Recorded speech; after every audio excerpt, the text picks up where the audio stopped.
Sabi nila, ako daw ay krung-krung, ako daw ay baliw, ako daw ay wala sa tamang pag-iisip. Ano bang sabi ko sa inyong lahat?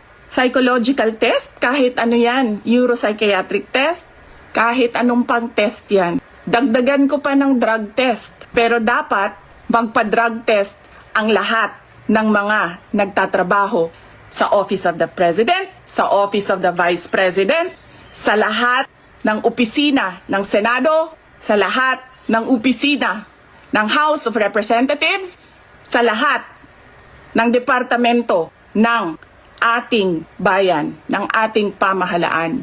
Wala na kayong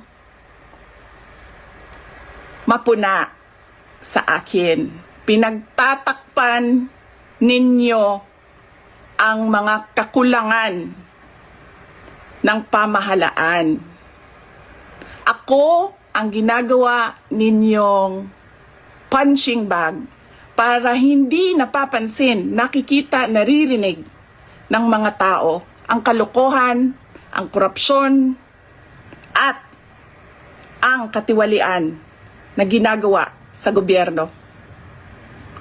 Magpa-drug test tayong lahat sa harap ng taong bayan.